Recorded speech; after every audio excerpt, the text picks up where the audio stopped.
Hey guys, welcome to WDWNT Nerd Alert. I'm your host, Joe Hogarty, and joining me tonight is Jack McCarthy. Howdy, folks. So on tonight's show, Jack and I will tell you all about our all-time favorite comic book artists. And I can guarantee you that they're going to be completely different. Absolutely. I'm just assuming who you're going to have. I'm not going to mention anything, but But you have good taste, and then you have the other taste. I think mine are good taste too. I'm sure they're okay. Yeah, I think that there's a lot of people on, because I picked out 20. We're only going to do 5, maybe 6, but for now we're just going to do 5 each. So we'll see. I'm going to review the episode 4 of the Falcon and the Winter Soldier with Charlie, which we'll do at a later date. We're going to get Jack's opinion on episode 3, and we're going to get, let's get into the news actually right now. So all right, Jack, cue the news music. The music is going right now. Okay. So Jack, 2 trailers came out this week. One was for Black Widow and one was for Loki. I'm hoping that you saw both of them. I did see both of them. Okay, so let's talk about the Black Widow trailer first. What did you think? Are you still excited for the movie? I'm still excited for the movie. This trailer doing a rehash of little clips from, walk down memory lane of her and the Avengers and stuff. I could have done without that. I want to see get an idea of what's going to happen in the new movie. A little bit more of who the characters are. So, for example, I guess her dad is the big, strong guy, it looks like. And Rachel Weisz, I mean, are they really her parents, or are they just surrogates? I don't know if probably surrogates, because who knows what happened with the Red Room. We'll find out during this movie. But we did get to see some of the action sequences, and those look really good. So I think it's going to be good. I'm excited about it, but I wish I saw a little bit more in the trailer, dedicating nearly a minute to a walk down memory lane. Just that part kind of turned me off a little, but it was a little desperate, I would say, probably because we haven't seen a Marvel movie in over a year. So I think they're trying to fill in that air of goodness, like, come on back. Remember Marvel? Remember the Avengers? And I don't think they're even worried about that. They know. What? They put out a movie, it's printing money. Well, we don't know that. Like, after a year of not being in theaters and everything, we don't know if people are going to be flocking in by July. But they consistently turn out a terrific product. Their movies, like when we've done the rankings of the best to worst, we kind of always agreed that even the worst Marvel movies are better than 90% of the stuff that's out there. So I think it's going to be good. I don't think there's any fears of being a dud, but you're right. Will people get out to the theaters to see it? That will affect the box office big time. And I would have done the same thing. I would have pushed the old Marvel movies that she was in, because that kind of gets you pumped up a little bit. We'll see what happens. I think that some of the stuff that she's doing in these trailers, like when she's dropping through the sky and everything, it just looks a little crazy. And the Taskmaster, like, hot on her heels. Yeah. Too, when she's falling, or that one scene. What are they on, like a factory furnace chimney or something that's fallen, and they're swinging around fighting on that? Hopefully she's got a parachute, because I can't see her surviving something like that unless she has to, because she makes it all the way to Endgame, But yeah, we'll see. I mean, I never have been looking forward to this movie. I didn't think that she really needed a movie. I mean, I'll go see it and everything, but I would rather see something like a Spider-Man movie or an Avengers movie. Well, you're going to get that. Yeah, I'm going to get that. Or an Iron Man movie or a Thor movie. Like, I like the big guys. And the Hulk, like, has had problems with his movies, because it's hard for him to basically hold his own movie, because he's like maybe 80% Banner and 20% Hulk. Right. They just never get that. They're like, we need the acting. And Professor Banner is kind of He's got to low go. key, even keel. You don't get that full Hulk experience of him destroying everything in town. I'm glad they did that for Endgame and everything, but yeah, we need the old Hulk back because that one's kind of boring after a while. So what about the Loki trailer? Did you watch that? Yeah, you did. Now you see the Loki one, I'm a little bit more excited about. And it's due to reading comic books a long time, knowing about the time variance authority. I do get where they're going, that Loki pulling the Tesseract back in Endgame and disappearing with it. We don't quite know what he does with it, but we saw what the timeline looked like. It was shattered all over the place. I gotta say, I'm looking forward to Loki a little bit more. I'm not. This trailer did nothing for me. One of the big problems for me was that Loki seemed a little too humane. And this Loki is supposed to be the Loki after the first Avengers, where he was definitely a lot more aggressive. He was a lot more of a jerk. He wasn't very friendly to humans and everything. He was more evil. And now he's working with humans and taking orders from humans. I just don't get it. And it seems like he's mostly in human clothes. He's not like in his godlike attire too, which I don't like. I don't know. I thought it looked like there's going to be a lot of Easter eggs in there for fans, and it's going to be fun picking it out. Sort of like in WandaVision, where we were always looking for clues. I think we're going to see a lot of that in Loki, but a little bit more crazy. Well, for some people, all those Easter eggs were not necessarily good in WandaVision. I know it wasn't your favorite, but no, I'm saying that was a lot of the fun in it. I know you liked it, but I'm saying this the Loki thing, it kind of reminds me of Agents of S.H.I.E.L.D., which I really didn't watch, but with Loki. And now you see, I didn't get a feel of Agents of S.H.I.E.L.D. from it. I got I can't think of it right now, but I got a totally different feel from it, from a different show, not necessarily a Marvel show. Almost a Quantum Leap, maybe, where he's jumping through the timeline trying to fix things before he can be allowed to go home.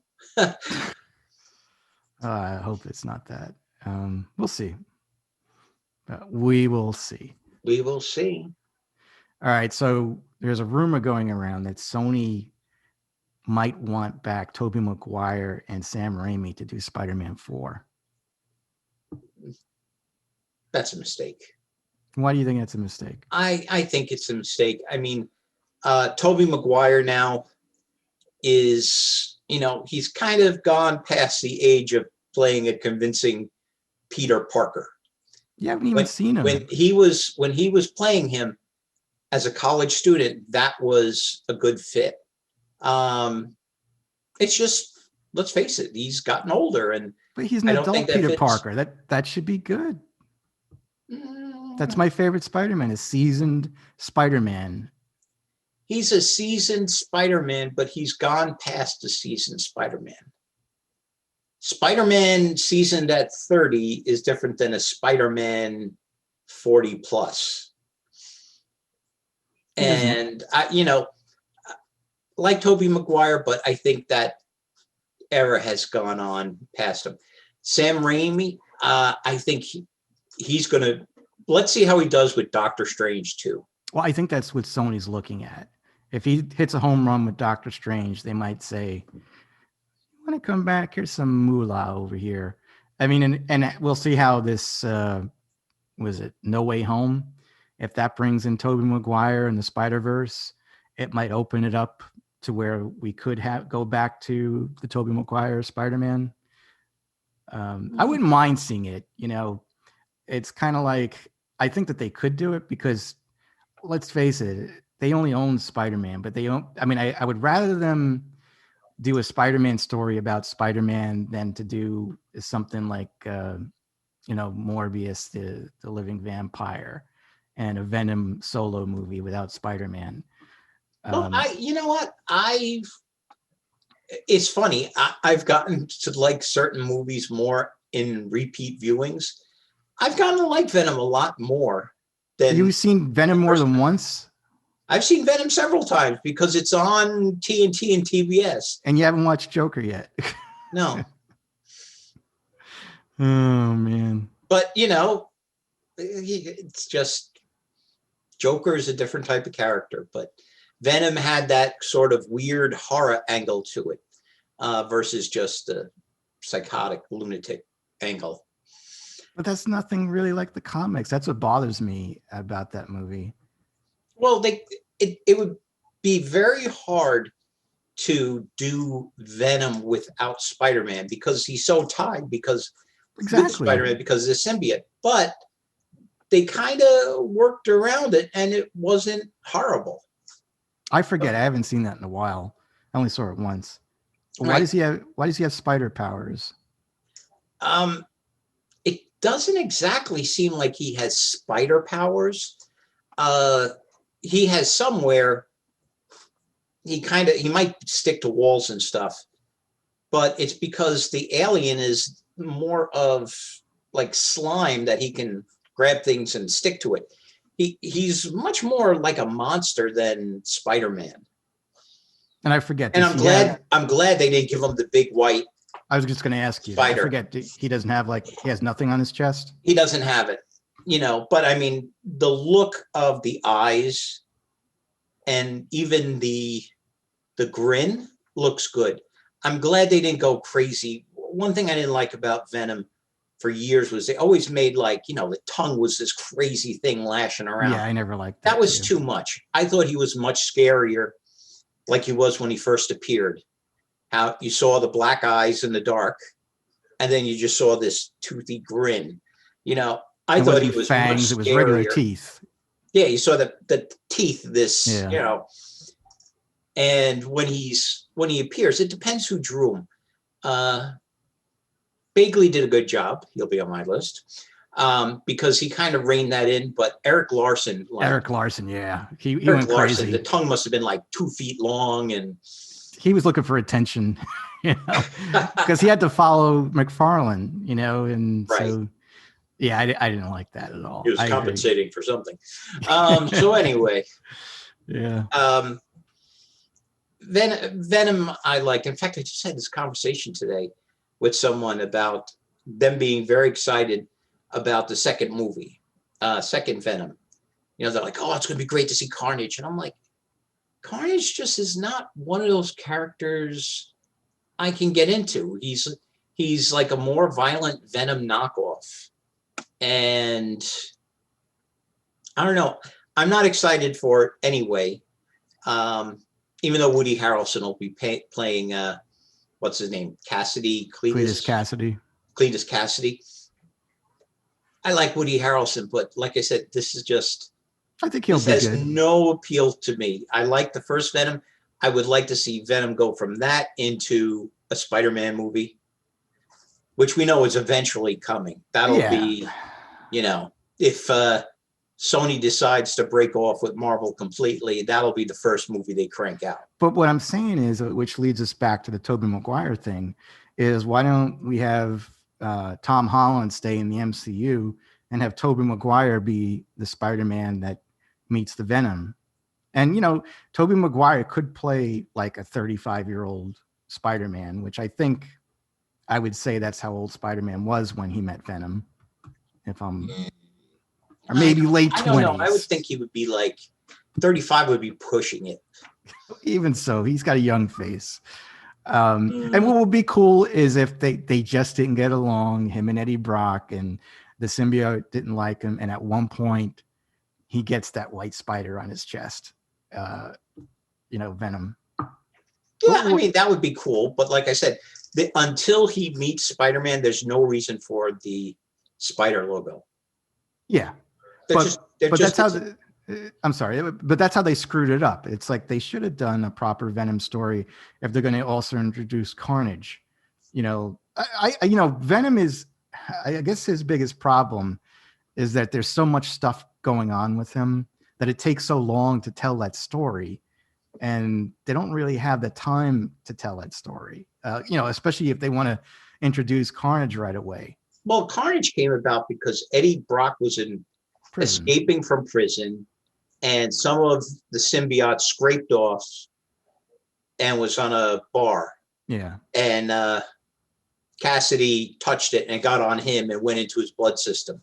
And the way it interacted with his serial killer tendencies created Carnage. So it's not that hard, but no, but would have been cool again, because in the comics, didn't it happen where Spider-Man went up against Carnage and he had difficulty, so he had to recruit Venom to help him defeat Carnage? Yeah. So that would have been a great movie, That would have been a good movie, yes. But we won't see that for a long time, probably. Anyway, my point is, if Sony owns the rights to Spider-Man, I'm okay with them doing multiple Spider-Mans. I don't know if they can do TV. They probably can't. And I hope they just move on from the Tobey Maguire days. I don't know. You know what? I find the Tobey Maguire movies kind of hard to look at now because of the costumes. You always say that, though. You said that before. No, I've never can't get into, now that I've seen such better comic book accurate Spider-Man costumes, looking at that one from the Tobey Maguire era is kind of, I just can't get into it. I love that costume. First of all, we were coming from the X-Men when they were wearing all that leather stuff. And then the next thing we got like a somewhat fairly accurate Spider-Man. He looked pretty accurate. I mean, I know you don't like the raised webbing and everything, but I don't like the raised webbing. I don't like the webbing design. It's too straight. I don't like the eyes. I just, you're worse than me. I'm sounding like you. I hate everything. I thought it was like looking in the mirror. Anyway, I wouldn't mind seeing them come back, and who knows? I mean, maybe it would go crazy if they brought Andrew Garfield back to finish his series. I'd rather see Garfield come back than Tobey Maguire. Yeah, he just needs a better writer. I mean, he was decent. Better writer, better director, That's all. Well, I don't think the Amazing Spider-Man was that bad. No, Amazing Spider-Man 2 just had a lot of problems. Yeah, like we've always said, best thing about that was the costume. Yeah. That was a good costume. But yeah, I don't know what they were thinking about back then. Okay, next story here. So Joss Whedon, did you hear this? Apparently he threatened Gal Gadot during the filming of Justice League. I know you love talking about this guy. No, I'm tired of talking about Justice League. Whether it's going to be black and white, they're going to do, I don't know what they're going to do with it next. I'm tired. Justice League, you could talk about Justice League. I'm not going to talk about it because I'm just tired between the shenanigans and investigations that we'll never hear anything about of Joss Whedon's despicable behavior on this movie and prior ones, about how they made such a chore out of fixing mustache gate, even like how's it going to affect the Flash movie? It's just, well, I just don't care about this Justice League. Well, I'll just ask you questions that you might be able to help me with. So Whedon, he did Buffy, right? Yeah. Did he do Felicity too? I don't think he did Felicity. He did another show with Eliza Dushka, like I think it was called Dollhouse. Oh yeah. Where people would volunteer to have their personalities overwritten so they could be rented out, for lack of a better term, to do different missions or different tasks. And it got weird. Oh, well, my point is, back in the day, they were saying, "Oh, he's so good with women. He understands women. You know, he's just so great." And it's not that it's funny, but it's ironic that this guy he's just the boss from hell. And like, I hear the things that this guy has done. And again, in my career, I've witnessed and have been at the opposite end of worse things that bosses have done. And I'm sure you have too. I don't know if Oh it's yeah, just I me. had some winners. Yeah, I had like the craziest bosses throwing like general ledgers that were like this big and thick at people, throwing staplers at people, threatening them.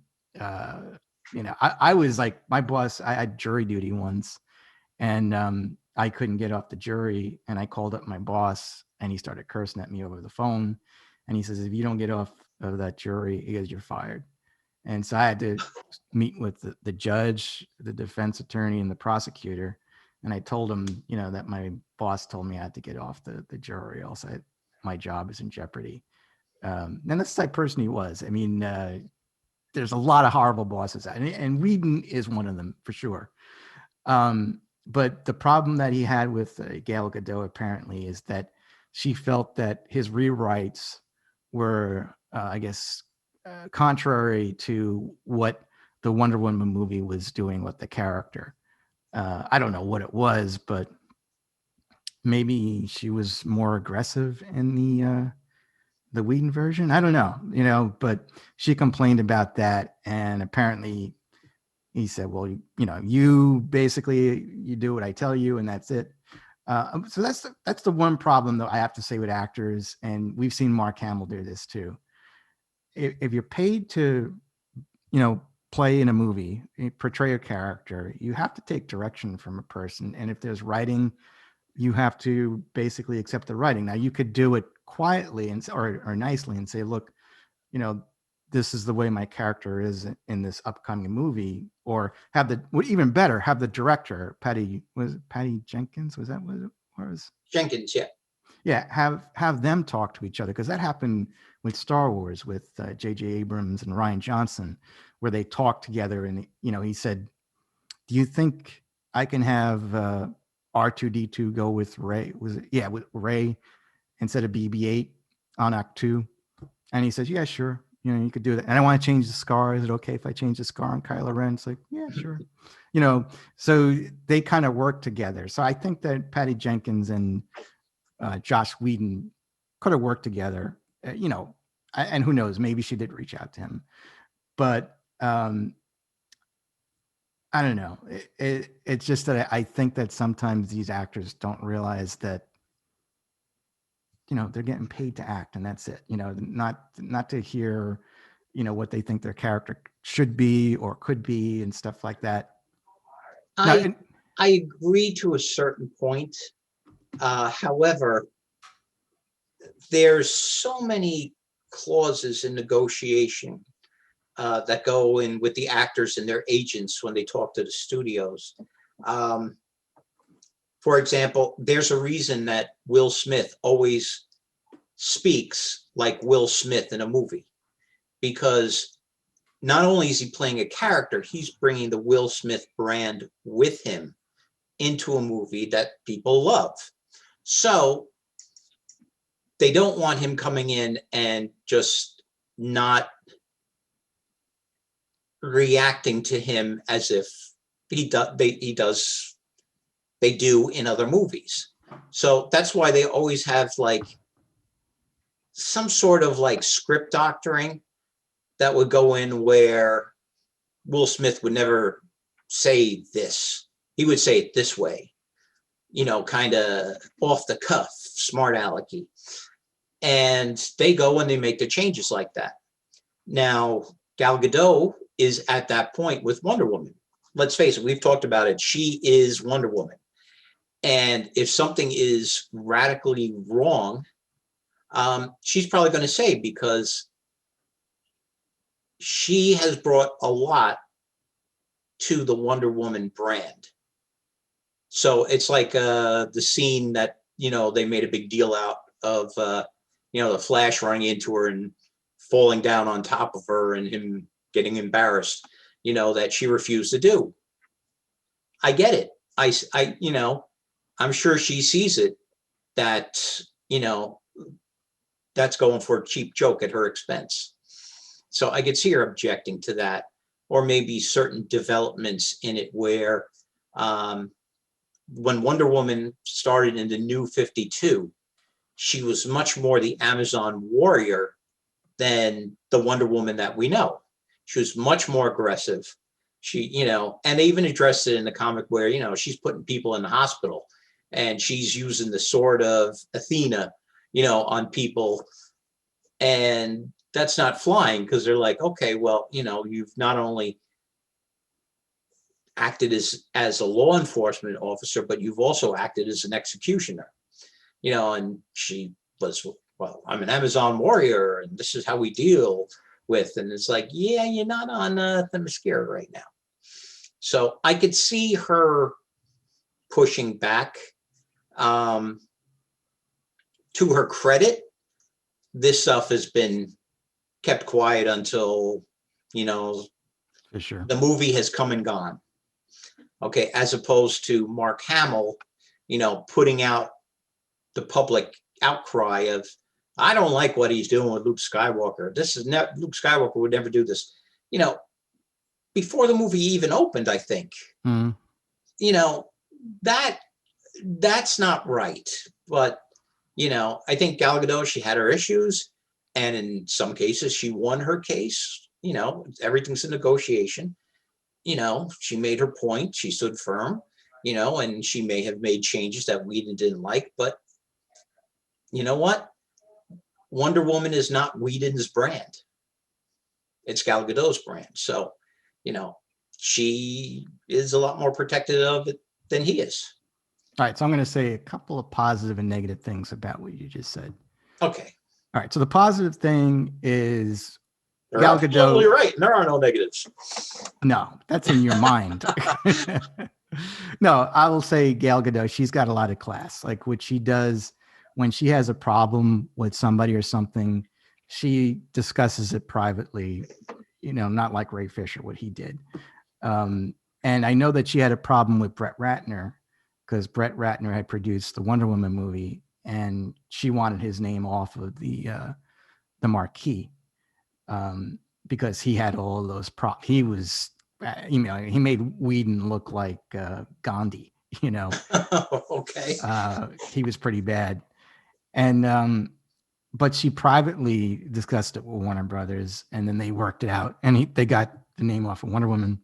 You know, he was still in Batman v Superman as a producer. But, you know, she did that calmly. And she also, during the premieres of Wonder Woman, or if there was an event where Brett Ratner was there, she just wouldn't show up.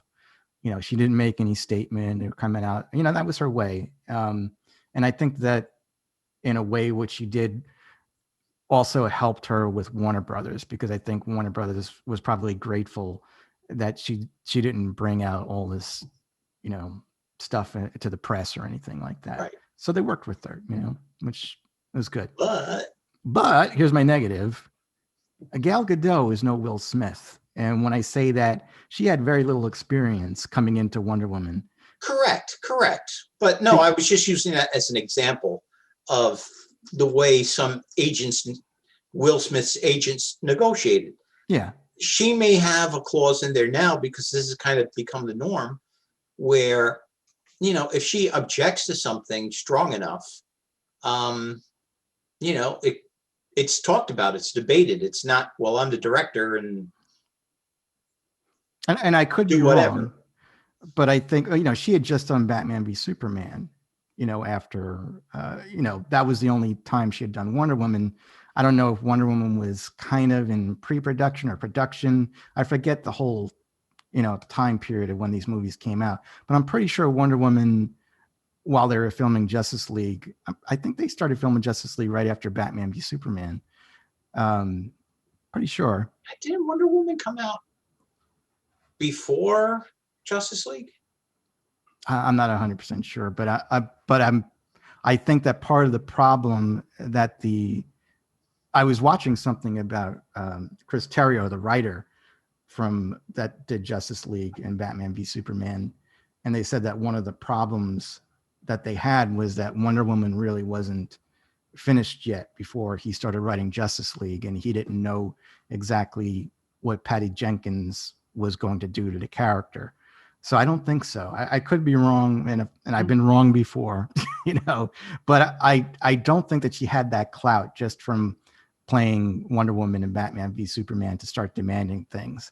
And if you remember, my biggest complaint about Gal Gadot was she did not work out like the other people that are paid to work in a superhero movie, where they put you in a rigorous personal training thing for But then few your months. opinion very much changed when you saw her on screen. Yeah, she still has skinny arms, but she looks good as Wonder Woman. I'm not constantly looking at her arms. But I just think it was wrong. I mean, like I rag on Brie Larson a lot, but I like her as Captain Marvel. And one thing I did take notice of is when Brie Larson was starting to work or do Captain Marvel, she trained her ass off. She really worked out. She hit the gym. She didn't look overly muscular, but she had muscles. And I specifically remember that I saw Gal Gadot. I think she was on Conan on one of those late night shows, and they asked her about, her working out for Wonder Woman and her diet. And they said, well, my trainers told me that I needed to eat a lot of chicken, and I don't like chicken. And so I just had salads, And again, if you're getting paid, I don't know. I think they said that she didn't get paid that much for Batman v Superman, maybe $300,000 or something like that. Part of that deal has to do, you have to work out. You have to look like that character or how the director wants that character to look. And for her to say, it's like, yeah, I don't want to do it, and she didn't. So they worked around it. So I don't like when she does that, but I do appreciate you never hear boo out of her. She doesn't get political. She's very quiet about things. So it's like she's not separating her audience and stuff like that. We just go to the movies to see Wonder Woman, and we see Wonder Woman up on the screen, and we're happy. And she was good in Justice League. At both versions, I thought she was good in. I thought she was really good in the edited Josh Whedon version. I thought she did good. Yeah, maybe that thing was goofy with the Flash banging into her and stuff like that, but I thought she still was good for overall.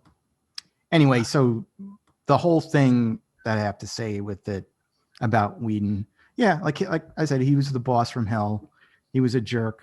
He'll probably never work again, but sometimes that's how directors are. Even like if you look like even movies about movies back in the day, they'd always portray directors as jerks, have those big megaphones yelling at their stars and everything, and having like a whip, like a little bridle. A riding crop. Yeah, like a riding crop, all that stuff. Directors are basically bastards. I would say the majority of them. And if they don't like you, they'll get rid of you. I mean, he seems like he's a lot worse than most directors, but I think a lot of directors do that to their stars. They want to get the best out of them, and they feel that they have to intimidate them at times. But you also, again, I think the guy's a jerk. I'm glad he got his comeuppance and everything. You know what? We'll just leave it at that. Let's leave it at that. He's a jerk. Yeah, I don't want to go on and on. All right. So Jack, before we get into our favorite comic book artists, I am assuming that you watched episode 3 of The Falcon and the Winter Soldier. Yes. All right. So what did you think? I'm very glad to see Zemo back in action. Yeah, he was good. He's been great. I love when he's like, okay, we're going to go to Madripoor and you're going to dress like this, and you see, Sam, he's in this ridiculous outfit because he's the Smoking Tiger or something like that is the name. And it was just a good running gag. And like I said, Zemo, I think is hysterical. He's a master manipulator, but so far he hasn't done anything overtly evil. Well, I would say he's not And hysterical. he even saves them at the end by showing. You think he's taken off, and he comes back with the car. Like. I was saying it with Charlie. He's Zemo complex. Dance, he's even getting down in the club. He's complex like Thanos because like you can understand why he became the person he was due to what happened. Oh yeah, you can. At Sokovia, and his family and everything. But no, I loved him too. I thought he was good. And I thought he was way better in this than Civil War. I think that, and that's a problem that I mentioned last week, is I don't think the Russo brothers get all their characters right. I don't think they got Zemo right. Because again, they could have easily had him wear a mask in Civil War. Oh, they could have. They could have. I mean, he's up in, where were they? Antarctica? Not Antarctica. Wherever. It was pretty cold there. Siberia, wasn't it? Yeah, it was probably Siberia in Russia. And he could have worn a ski mask then, but I do like how they've incorporated the costume. The look is good of the jacket with the fur-lined collar versus, just his, sweatshirt with the fur. Like, okay, But I thought it was good, and I liked how when they referred to him like, "You're a baron," he's like, "Yeah, I have money. I just don't publicize it." That goes completely with everything we've seen about him before. Like in Civil War, he just kind of flew right under the radar, didn't draw attention to himself. So it makes sense. Nobody realizes, that he's really a baron with money, and resources, because he didn't draw attention to it. And that's very Zemo-ish of him. The same way how he's just talking with people. He's not walking into a bar and demanding attention. He's just like, okay, I'm here. I want to speak with this person. You see who I'm with, and you have Bucky there looking all grim and dour, in his Winter Soldier expression. This is shaping up to be good. I'm kind of disappointed that it's going to be such a short series, though. You would be. Huh? No, I said you would be. I mean, you liked WandaVision for 9 episodes. I'm fine with 6 episodes. Well, the reason I like it because we get to see a lot more character development when you stretch it out a little bit longer. Less is more. I don't know. Not necessarily. If you're enjoying the ride, you want it to last a little longer. Then you get on it again. No, that's not the same, because you've already seen there's no twist, there's no plot. You know what's coming. But I was going to say, I mentioned this last time. Don't you think that Sam was taking a backseat in this episode? He seemed like a secondary character. Well, I think this episode was mostly Zemo's episode. But no, I think it's pretty even with the talk between, Sam and Bucky going back and forth. I think that they're pretty even with how they handle it. I liked the bit with the counselor. I thought that was funny. Reminded me of like Lethal Weapon with what were their names? Murtaugh and I don't know. Charlie should be here. He'd be able to tell you. Mel Gibson and stuff. Danny Glover. Yeah.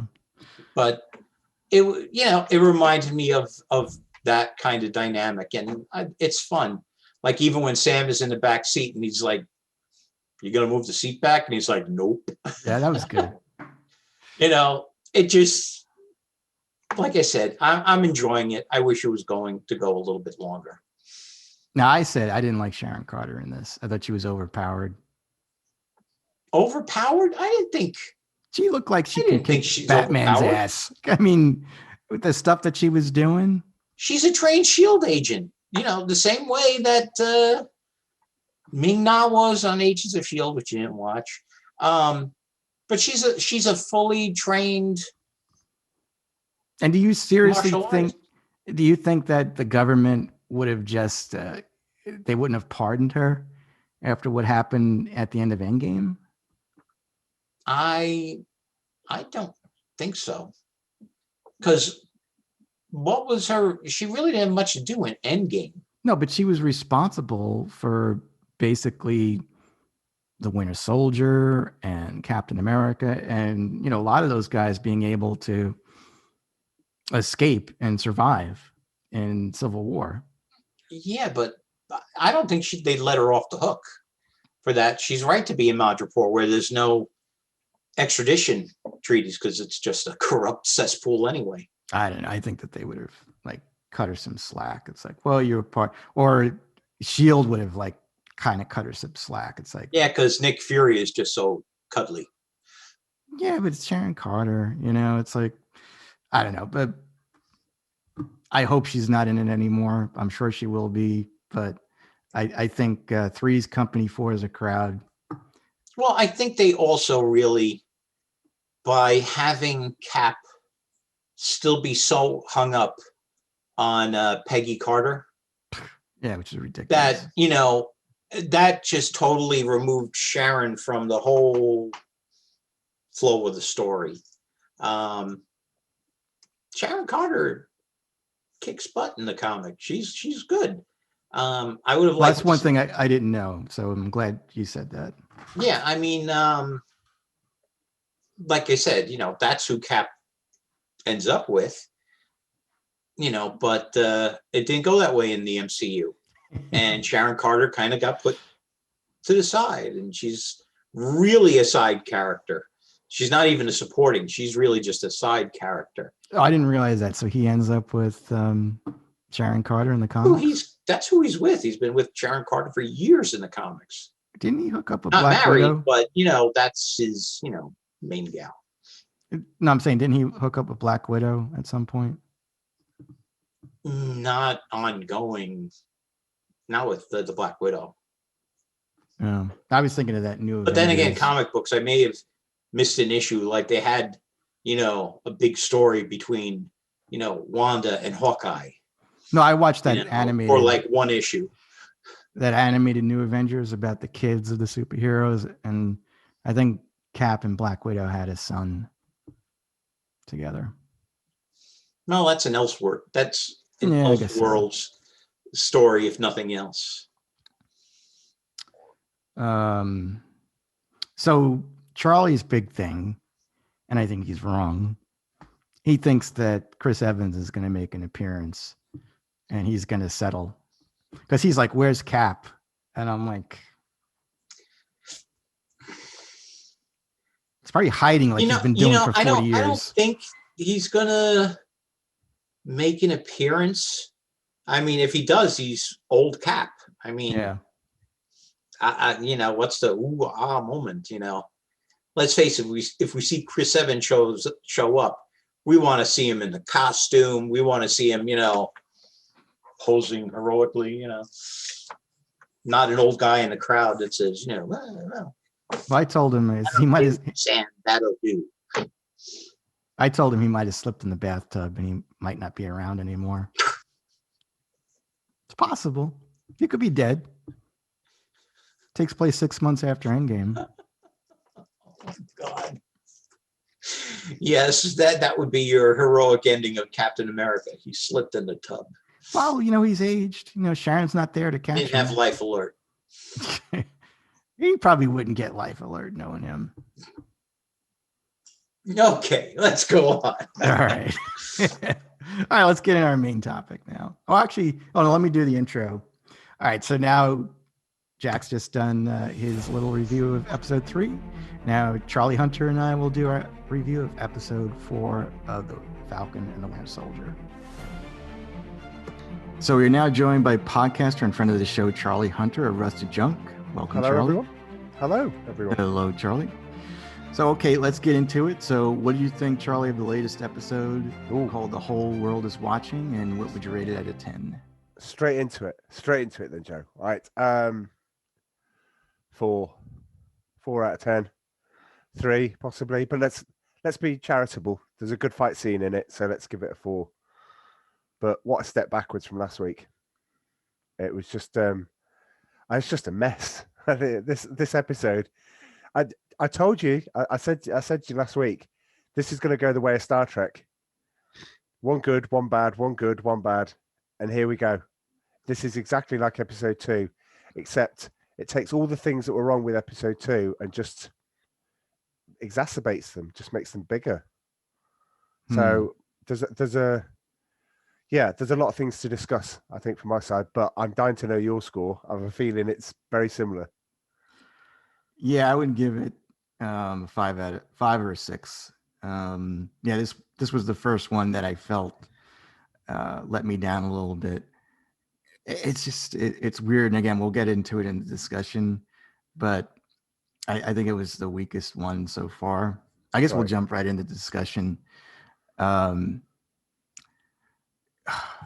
I don't know why they keep trying to get us to like Carly, the writers and everything. Yeah.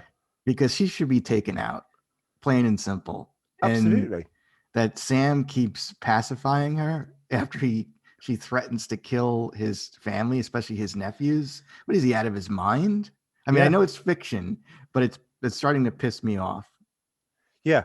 I think there was one line in it. I wrote it down where they met sort of after the funeral. And it's almost like it reminded me when she said, the Shield is linked to a bygone era. Now, we'll get into the whole Shield. I don't know what the show's trying to do. This episode made the Shield look like the worst thing that you could possibly own.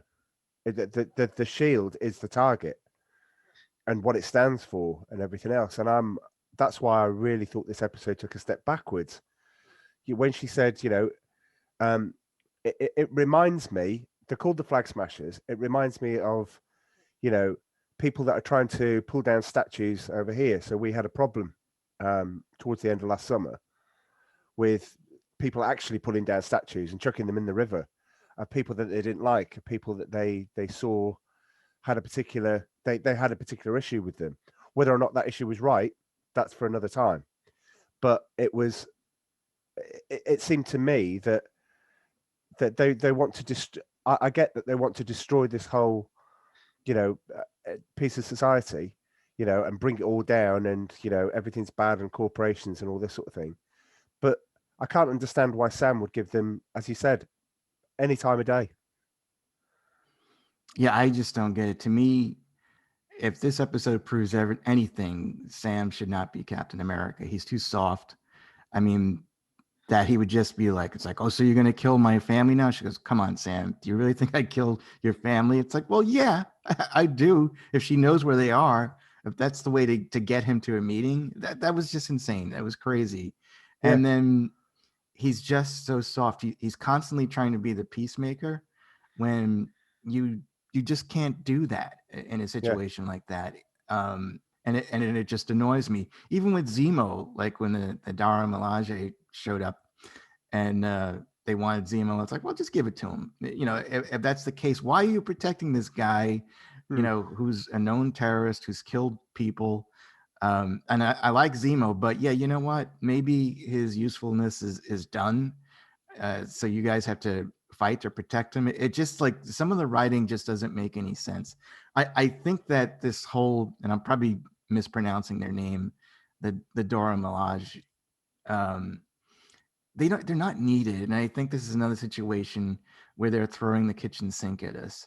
Right. Because, T'Challa, not that he didn't have a problem with him killing their father. I don't think he would order them to find him and bring Zemo to Wakanda for justice. Because, at the end of Civil War, he said that, I'm done hating. And he kind of sympathized with what he had gone through. I don't think that he would go out of his way to kind of get revenge on this guy. So it doesn't make any sense. And I do think that the writers are pushing like an anti-American push, what they're doing. Absolutely. Throughout this. I mean, whoever's holding the shield, is the bad guy. That's not what the shield represents. I understand that they're trying to say, well, this is being a superhero in these times, and but it just seems to take everything that's happened in the Marvel universe and just forget that these things have happened.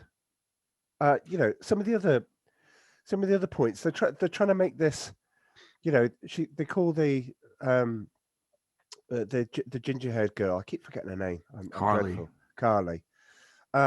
They call her like and say, "Oh, you're a supremacist," and she's like, "Well, how dare you?"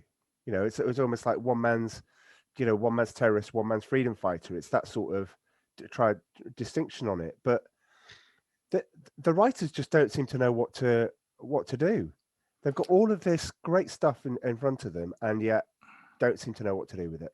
Well, I think in a way, I mean, I somewhat like that line because it kind of was, he was telling her, you're basically just as bad as the people you don't like. And she is. He was trying to push that to her, but the way that they're writing this character, like at first I was like, well, she could be kind of like Thanos, like a complicated character, a complex character where, you can sympathize with some of the stuff, but now I can't sympathize with anything that she's doing. But you're supposed to, Joe. You're supposed to have this, Road to Damascus style conversion on her in this episode, that she is good, that she is great, despite the fact that she's killed all these people, despite the fact that she's got this agenda, despite the fact that, she wants to destroy, despite the fact she wants to get rid of statues, get rid of the shield, and you're like, wait a minute, I'm finding it very hard to buy into this. I know which way you're trying to push me, but I'm finding it very hard to get on board. Well, maybe it's going to change, but right now I don't like the road that they're traveling. But it could change at the very end. But I just think like Sam is incredibly weak. That he was able to fend off like the Dora Milaje when at first I think then he warned Zemo, or no, he warned Walker. Don't even fight them. You don't even have a chance. Right. You have a better chance with a super soldier. But he was able to defend himself against them. It's just like it's poor writing. And again, I know it's all fiction, and I know John Walker was a bad guy in the comics. But I sympathize more with him, especially after losing his best friend, Yeah. And for them to I'm sure that the next episode, it's going to be like, John, you went too far, by killing that guy and everybody filming it. But it's like this would never have happened if you would have just stopped that girl who was a known terrorist.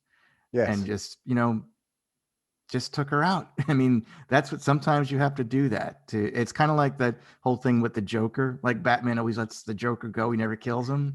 And he goes on to kill thousands and thousands of people, every time he escapes. So yeah, I don't know. It's kind of pissing me off. So can we get to a couple of annoyances? I know there's other areas that you want to discuss, but just I don't have much to discuss, but yeah, go ahead. Well, where is Steve Rogers? Anyway, you should get a T-shirt that says that. He's on the golf course. He's playing golf. This is what I don't understand. This is a global problem, and it's everywhere. It's on the TV. When Carly rings up Sam's sister and basically threatens her, she says, "Oh, I know exactly who you are. Everyone knows who you are," kind of thing, right? Is Steve's golf game that good that he's just ignoring this? It's just like, it's not my fight, not my problem. Nothing to do with me. I was only Captain America. What do I know?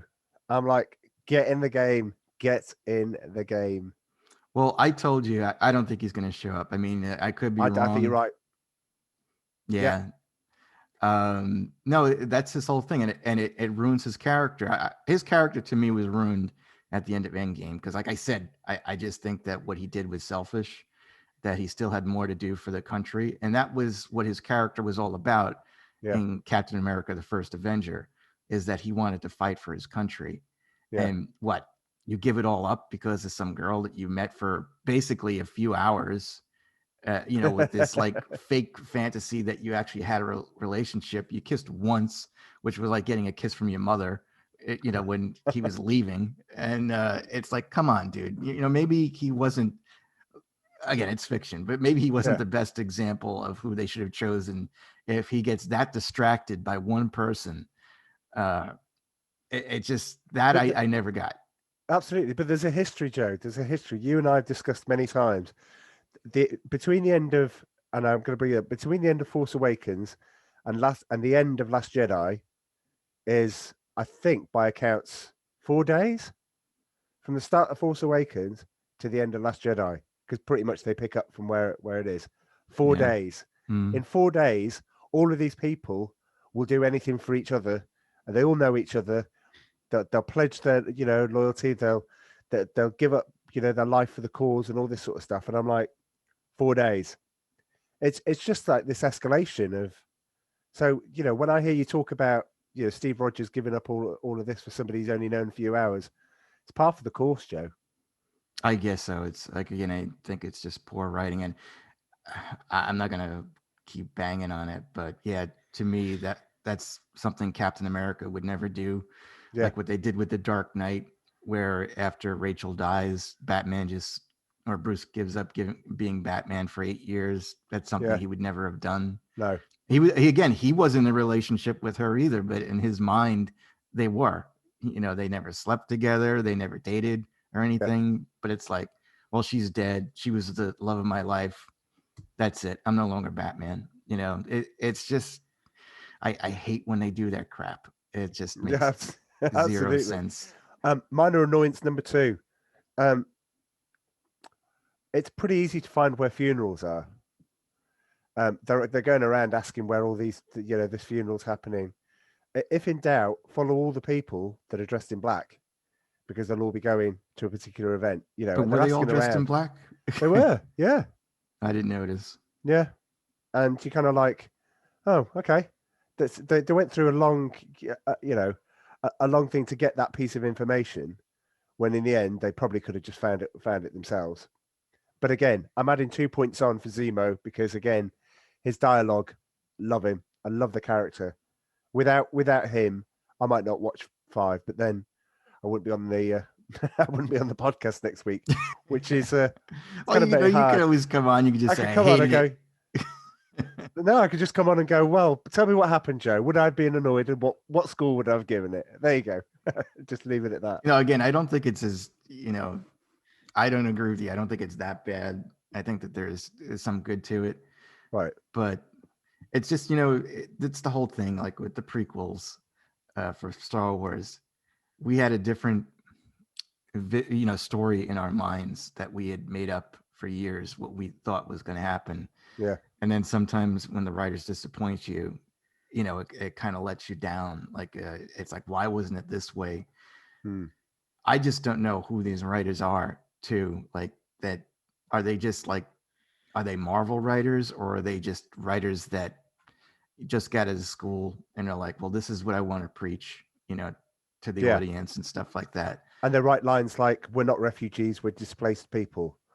It's all of this undercurrent thing that comes in there. And I get that. And it's almost like, well, why did we come here? Because we're in a similar situation from the place that we came from. And it's all the things that are happening in the news are just being, I was going to say, bulldozed through in the episode. I guess I'm just not on board with some of the undercurrents. I guess it's a bit like, I was listening to, yes, Joe, sorry, I was listening to another podcast yesterday, and it was like, Marvel should just be about entertainment. It doesn't have to be all about a speech. It doesn't always have to be about having a list of things to tick, tick, tick, tick, tick and put in. Sometimes it can just be entertainment. Remember those days, Joe? Do you remember them? Yeah. Yeah, because like Thor was basically never like that. When I'm just thinking about the first Thor movie, they really weren't pushing anything. They were just Thor getting cast out, having no powers. But I was going to bring up, like, I know you're a big fan of MASH. Now, I used to like MASH, but then, MASH. And it was funny. It was considered a comedy, but at some point it became like a drama because they had to go so political and had to push their message and all that stuff. But I hated when they did that. And they did that too with All in the Family. I don't know if you ever seen that. It's an old show from the 70s. It was very funny in the beginning, but then towards the end, they tried to make the the main character, a little more sympathetic, and it just, we just want to laugh sometimes, like when we see something, and like you said, we want to be entertained.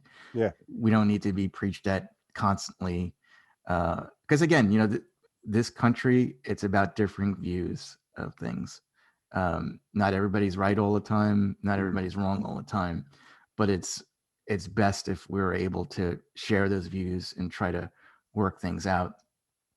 It does, it doesn't help when they're pushing one side.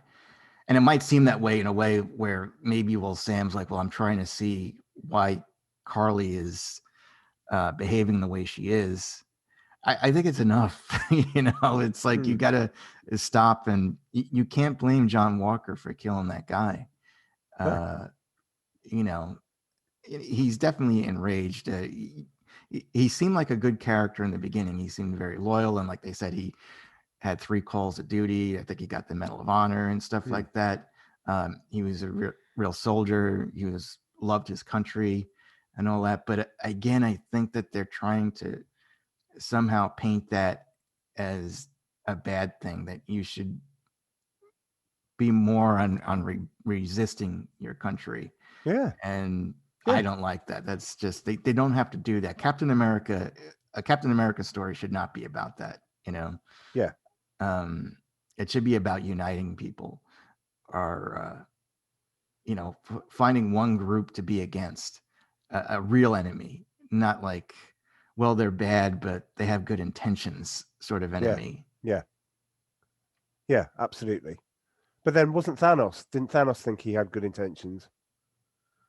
No, he did, and I sympathize with him too, because I'm like, well, yeah, I guess if like he killed half the people out there, there'd be a lot of surplus for people and no one would go hungry again, until I found out the Russo brothers were like, oh yeah, well, the food's going away too, and so are the fish and the animals. It's like, whatever, idiots. Get out of here.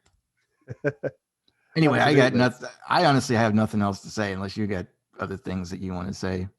Well, you're probably right now. If we're led to believe that all the serum's destroyed, then my theory is there is no more serum to go around now.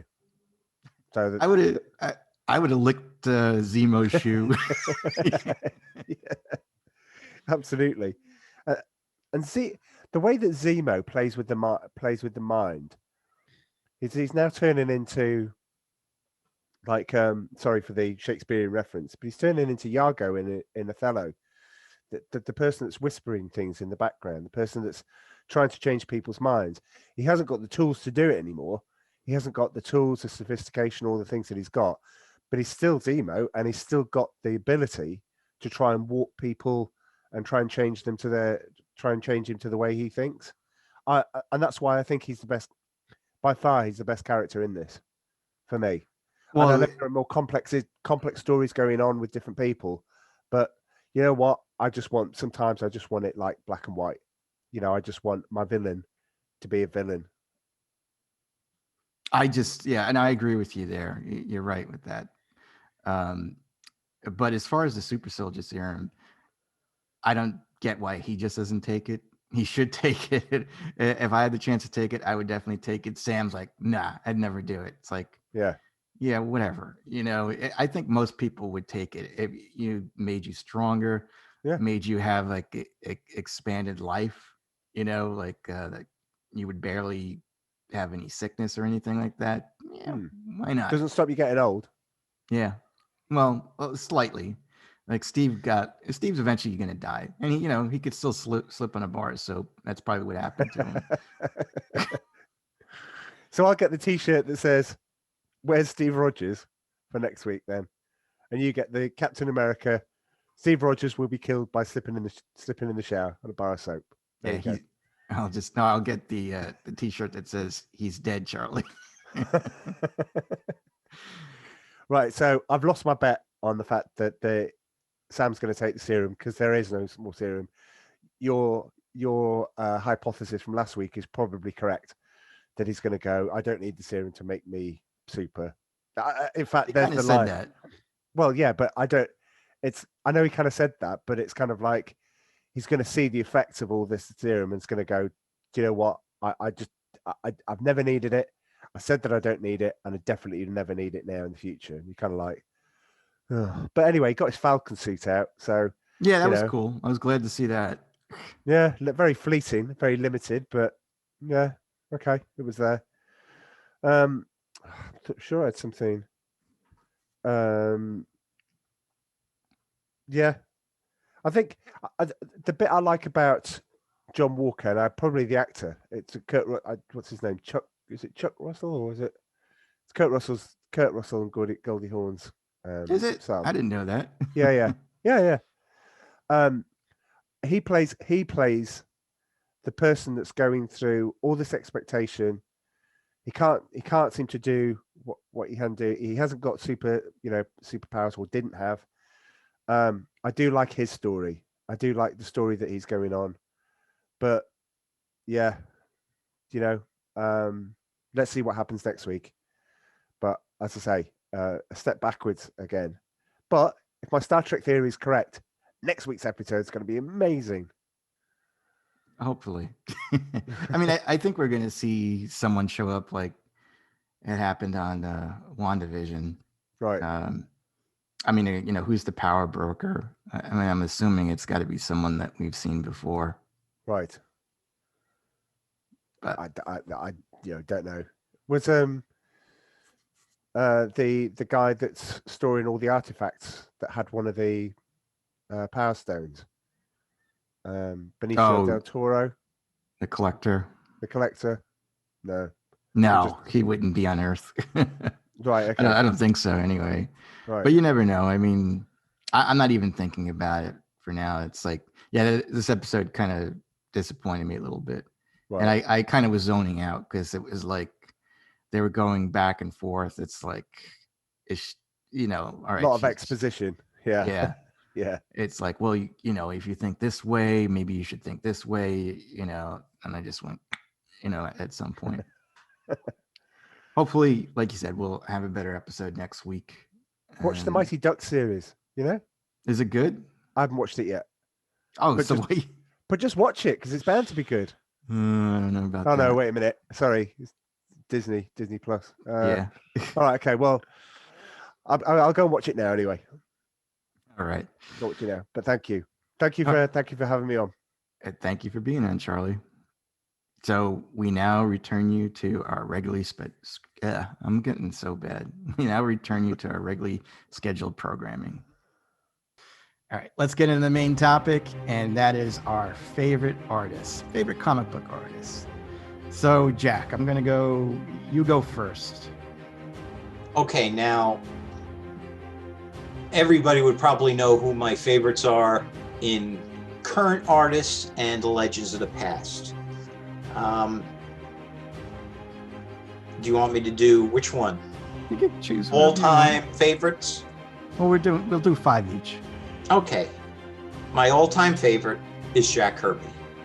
He had such incredible character designs, and landscape designs. I mean, when he drew New York City, he kind of drew buildings you recognized, and the people were timely. They dressed like they did at the time. So when you look at some of his work, it looks dated because he drew things as they were.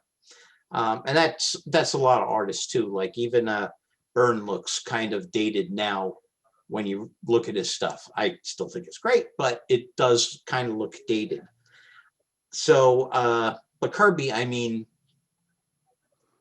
he drew Asgard, he drew the Negative Zone, he drew Wakanda, he drew all these different locations that the look has remained pretty steady to this day, and when you see some of his work, you pick it out right away.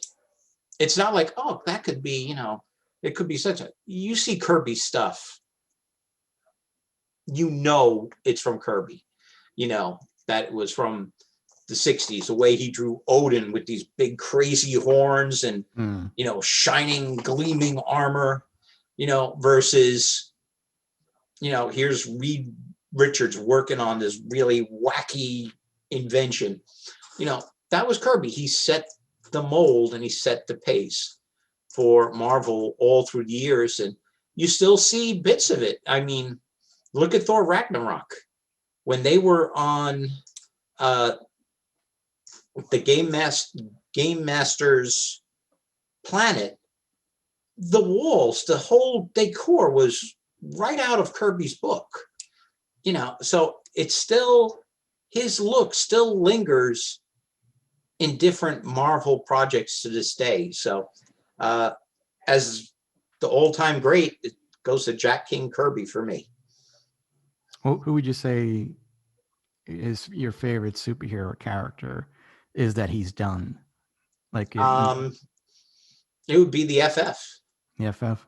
Well, I mean, and you got to look at, when he was on a roll, there were issues from like going back. There was a 2-year period where he introduced the Inhumans, the Black Panther, the Silver Surfer, Galactus.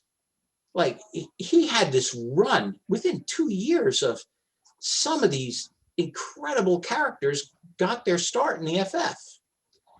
And, he's the first guy. He made the Black Panther, and they made Wakanda. That looked different from everywhere else that the FF had been to. So like I said, he just came up with so much stuff that, he's just, like I said, he's my favorite. Years ago, I went on a Kirby kick, and I picked up not only tons of FFs, but old Thors as well. Because I think those were the 2 books at Marvel where he really shined. Yeah, I have some Kirby's. I think the one that I remember is like a Thor annual, and he's fighting Hercules. Mm-hmm. Yeah, you definitely, like you said, you could Yeah, recognize his artwork. When he drew Asgard and then he drew Olympus, they were both cities of the gods, but they were completely a different look, a different feel to them. He was just that good. All right. So I'm going to go with mine. And you kind of guessed it before we even started. My number 1 is Alex Ross. And actually, these aren't number ones. We're just kind of picking them. But I would say he's the one that when I totally recognize his artwork whenever I see it. He kind of has like this Norman Rockwell sort of feel to it, where it's almost lifelike. The only problem with him is he doesn't do that much. He's done Marvels for Marvel, and he's done Kingdom Come that I could remember, but I don't think he's really done like a 64-page comic book, like he does the covers mostly. He mostly does covers and portraits. Yeah. Sort of like the big Justice League one where he did every single one of the Justice League, and then he brought them all together where you could see like, hey, these are all layered where, here's a lineup that everybody's facing one way, comes to the center with Superman, and then everybody kind of faces the other way. So he does some cool stuff, but most of his stuff is covers or prints of specific moments. He doesn't really do that much as far as a comic book. Like Kingdom Come was just incredible. That must have took him years to do. Yeah. Well, actually, I don't think it takes him years. I think he's pretty quick because he cranks out covers. We've talked about the Immortal Hulk. It's up to issue 45. He's cranked out covers for that, as well as Captain America. He's done covers on a lot.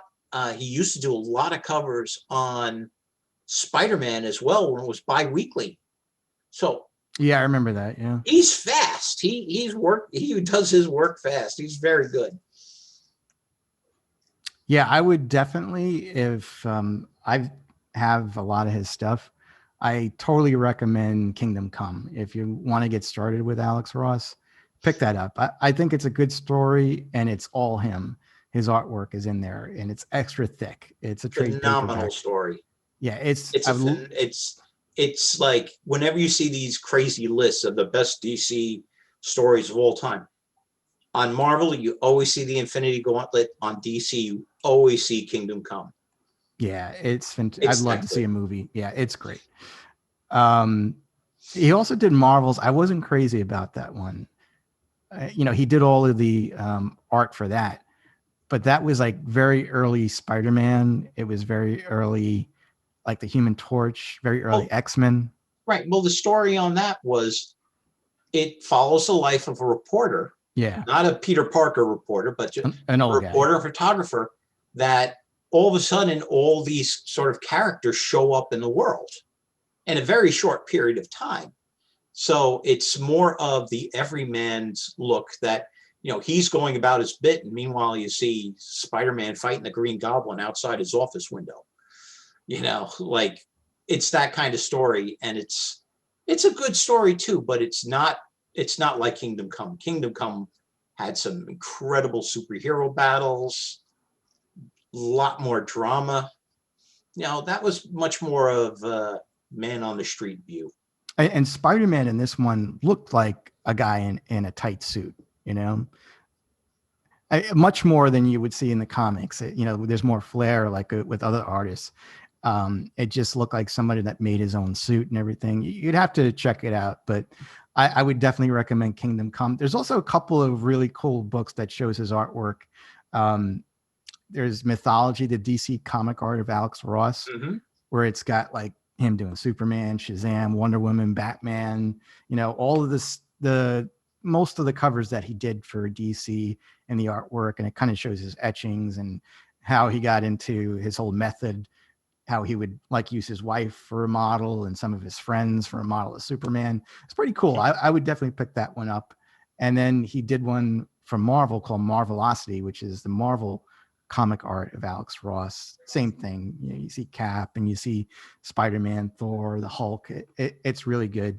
And he also did the world's greatest superheroes, which is a trade paperback. I had these were like giant ones that he had done of just Superman. I remember it was called Peace on Earth.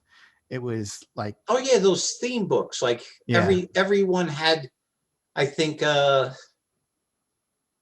right. I remember the ones you're talking about. They were like these super oversized books, and each page was just crammed with different super heroics. Yeah, the stories weren't that great, but the artwork was just phenomenal. But they collect that all into a trade paperback. Like all, I think there were like 4 issues or 5, you know, because I think it was Wonder Woman, Superman, Batman, The Flash, and they put that all into one. Was it The Flash? I didn't remember the 4th one. I know the big 3 had it though. Shazam was one of them. Maybe it wasn't The Flash, but he did a cover for The Flash. I keep thinking of that. But Shazam was pretty cool. I like that one. But yeah, no, I would definitely, he's one of my favorites. I'm putting a ton of pictures on here. So if you're listening to just the audio, I would definitely check out the video because I am going to go crazy with all the artists that we're talking about. All right, Jack, who's your next one? Okay, my next one is a friend of yours, actually. Well, friend, Yeah, someone you've met a number of times. He's recently retired from comics, but George Perez. He came on the scene during the 70s, and he's lasted up until what, 2019, 2018, 2019, where his last major work was the Justice League Avengers crossover, which is one of my go-to books. If I just feel like reading something and don't know what I want to read, I'll go through that because I'll definitely find something I enjoy in it. But he has worked in both of the big 2 companies, in Marvel and DC, and he's drawn just about everybody. You know, I don't think there's a hero he hasn't drawn during the period he worked. I mean, he kind of did everybody, and he gave everybody their own unique look. Where, for example, Cap always had like the standard heroic look, but Thor had, you know, he was kind of big and had like a little dimple in his nose, like his nose upturned a little bit. And scowled an awful lot, and sometimes he had a beard, but when you were looking at each character in or out of costume, you knew like, oh, that's how he draws Steve Rogers. And Cap looks like Steve Rogers with a mask. Hawkeye, Clint Barton looks like Hawkeye. It's just the same little character details he always captured to give each of these a distinct look.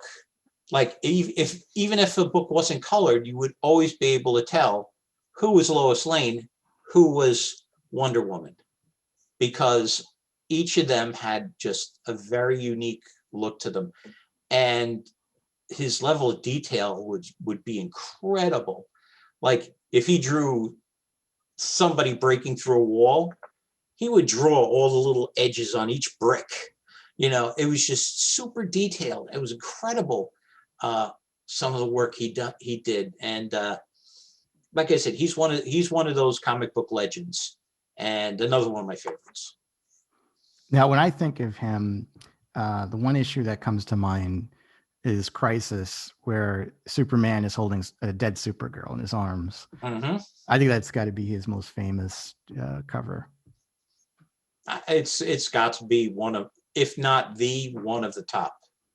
And I don't, it's funny because like you said, I've met him several times, and I kind of feel funny bringing up comic books because I don't want to look like I'm trying to be his friend and not, like super nerd. I never bring comic books with me whenever I meet him and stuff like that because I, feel funny asking him to sign it. So one of my favorite stories is like when I met him at Comic-Con. Now, Tom Smith, who's one of his favorite colorists to work with, I knew Tom from a message board, so I was talking with him and stuff. I knew he was friends with George Perez, and I said, yeah, I wish I could get a chance to meet him. And he's like, oh, you missed him. He was hanging out with me for about half an hour. You missed him 5 minutes ago. I was like, no. So anyway, I went to where he was doing the signings. And of course, you couldn't get a commission from him because it was just, those orders were filled in. But at the Comic Cons, you're not supposed to touch anybody you take pictures with. So that's why you see those goofy pictures of like the Air Bros, with the hands like just hovering around the shoulder. You're not allowed to touch them. So I'm there being all standing still, and my friend's taking the picture and he goes, okay, 1, 2. And then George just like grabs me in a bear hug, and I'm like, what? So that was my picture when he did sign what I brought him. My certificate of authenticity is George Perez grabbing me in a bear hug. That's cool. So yeah, but he was just that kind of fan-friendly guy. He is a great guy, even though he's not, he's retired from comic books at the moment. Well, my thing, which I thought was funny, is that at the time, The Dark Knight had just come out, and I asked him, I says, I got to know, what do you think of The Dark Knight? And he was like, I haven't seen it. I was like, what? And it must have been out for about 3 months at that point. I mean, you would think like an artist like that would be running to the theaters to see something, especially when you know it's popular. Everyone's talking about it. And he's like, I haven't seen it yet. I says, are you insane? I actually said that to him, It's like, go away, nerd. And he goes, no, I guess I just haven't got time to see it. And he goes, I said, did you see the Avengers? He goes, oh yeah. He goes, I like the Avengers. Because he drew them for so many years. And he goes, I didn't realize it. He goes, I was staying for the end of the credits and my name popped up at the end. It said special thanks to George Perez. Mm-hmm. And I called up my manager and I asked him, I says, why is my name on there? And he says, oh, that scene, where the Black Widow is tied, to the chair and those Russians are interrogating her. It's like, that's from one of the comics that you drew. And he's like, oh, so. Okay. I've drawn so many comics. I don't remember what I drew, what I did. All right. So my next one is Jim Lee. I knew that was coming. You knew that was coming. I knew that was coming. All mine that are coming in. I know who's coming. So Jim Lee, I was just a huge fan of him on the X-Men.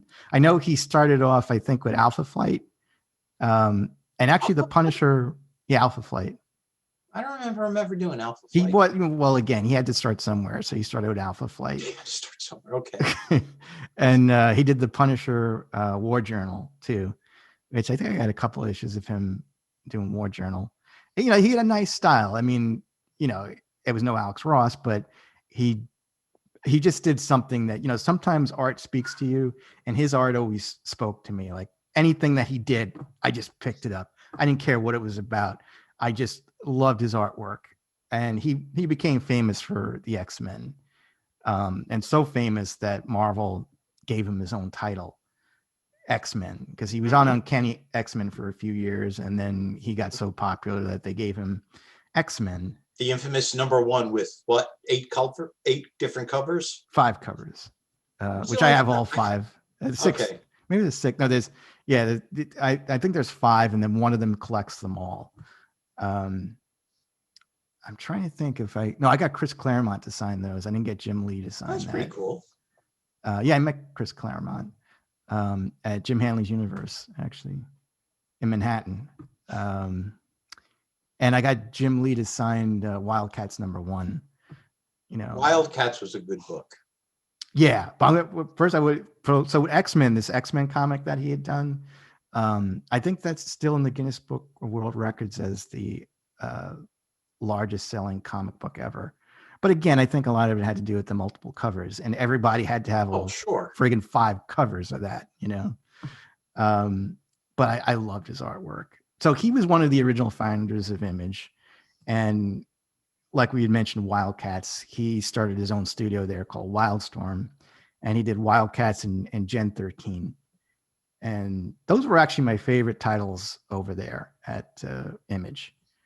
But they were ripoffs of the X-Men. A lot of these Image. One day we're going to talk about Image, but most of their stuff is just ripoffs of other superheroes. But their artwork is so good, you don't care. It's just like you gravitate towards them. But I did like Wildcats a lot. I was a huge fan of them. I stuck with them for a long time.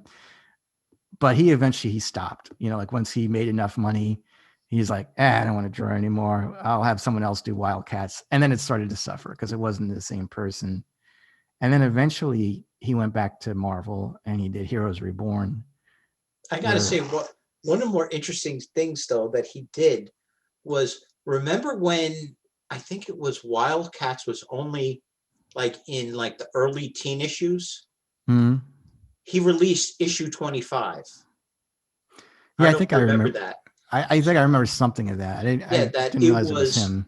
All of a sudden, like, here comes this comic, Wildcats 25, and it takes place like as if the whole story. So like they're all fighting this one crisis, but like Grifter is now on Stormwatch. Who else? The robot guy. Voodoo. I remember Voodoo. Yeah, Voodoo is still around, but she's changed because of all sorts of. I loved Voodoo stuff. She looked so good. Yeah, I mean, but like I said, so here it was. You knew what was going to happen in issue 25 because you read it, but you don't know how they got from like issue 13 to 25. So you'd be reading to see where they ended up. And that was an interesting twist that they pulled.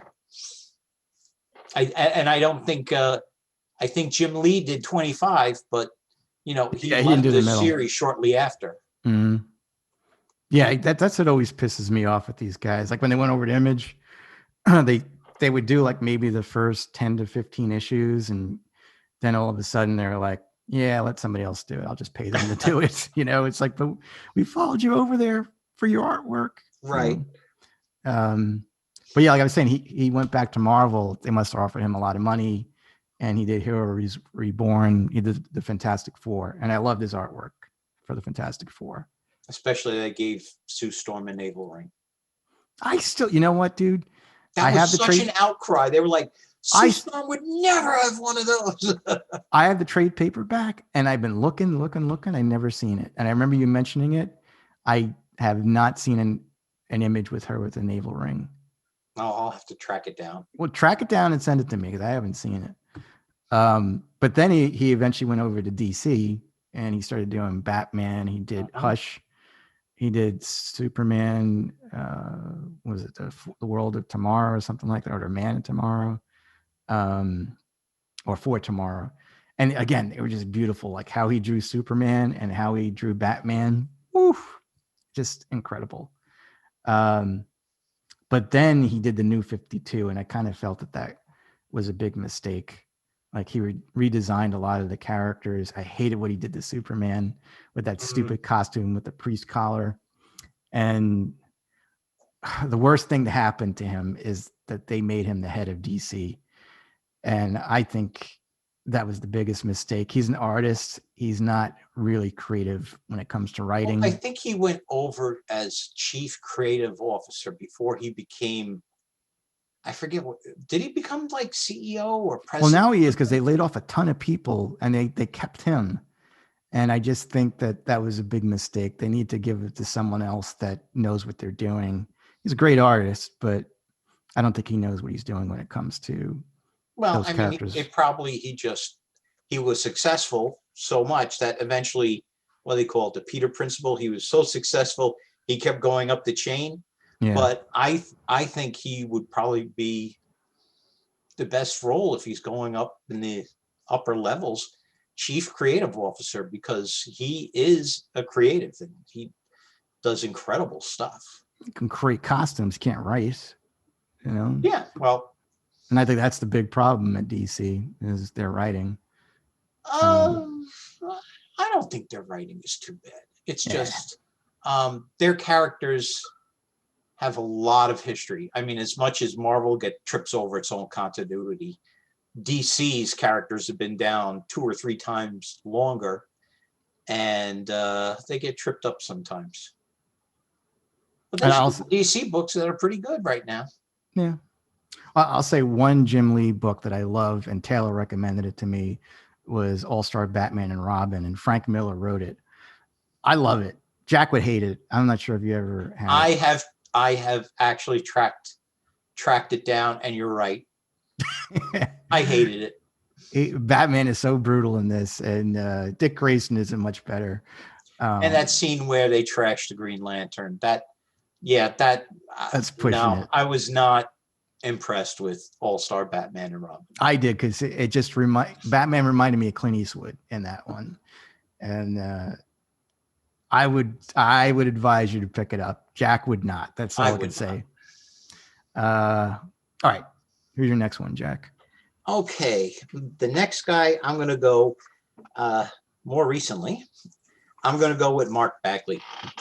He came on the scene drawing Amazing Spider-Man for a long time after McFarlane's run. He has just, it's a nice, clean style to it, and it looks terrific. The guys all look good. The women are beautiful. He just does.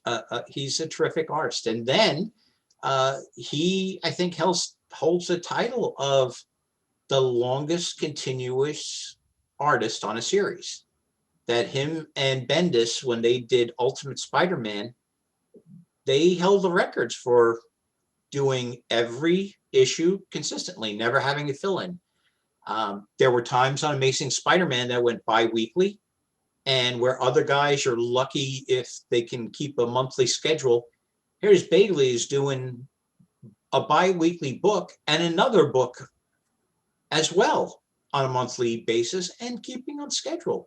So he's fast, he's good, he's one of my favorites.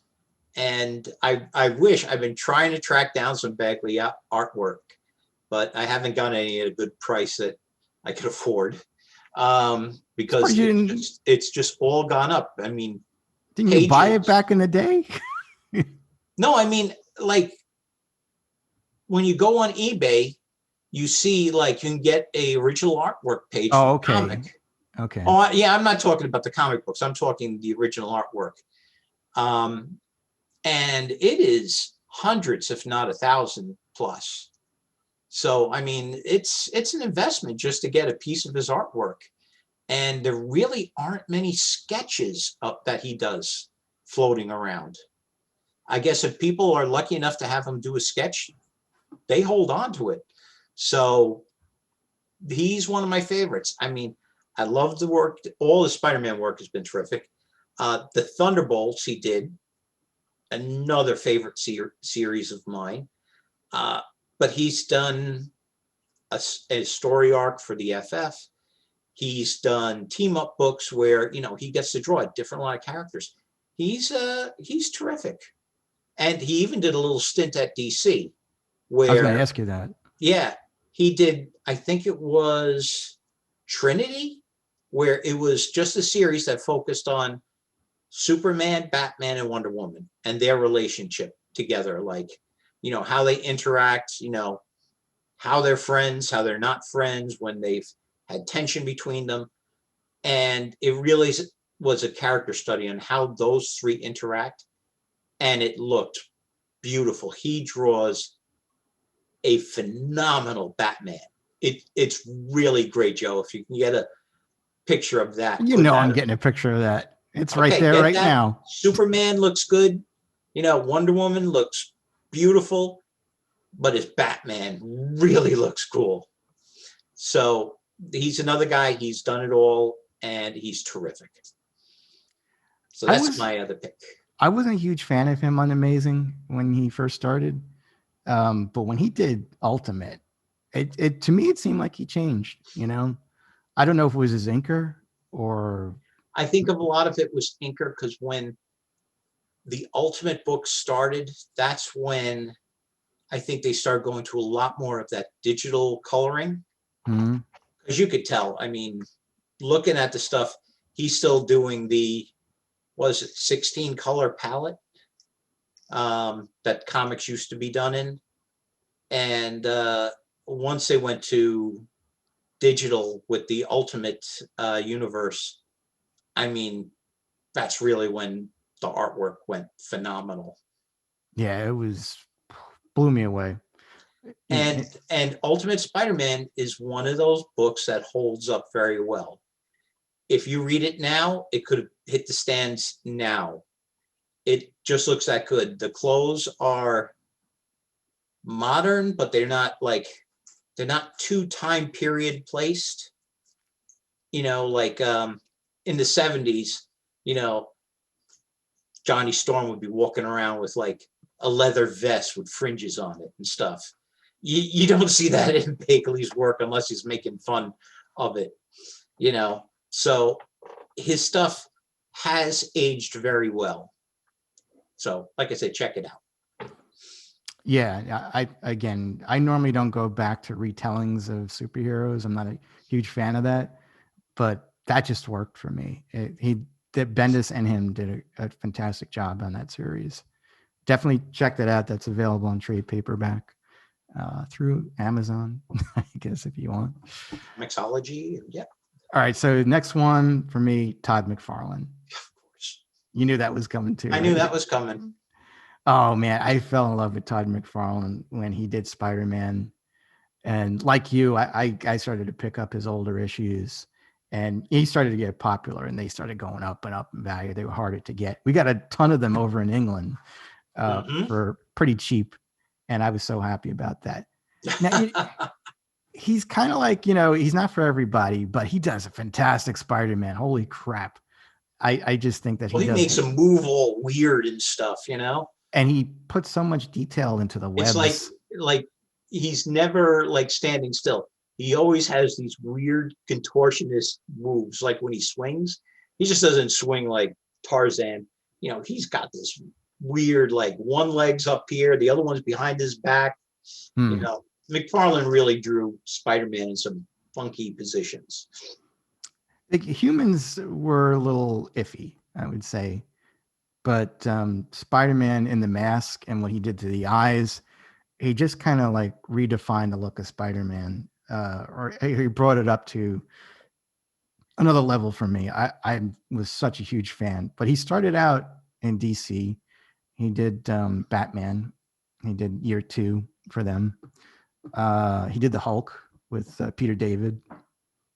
I like those issues. I think he did that one with Wolverine, where it was the Gray Hulk. Wolverine fight where he's on the cover and you see the Hulk reflected in the claws. Blades. Yeah.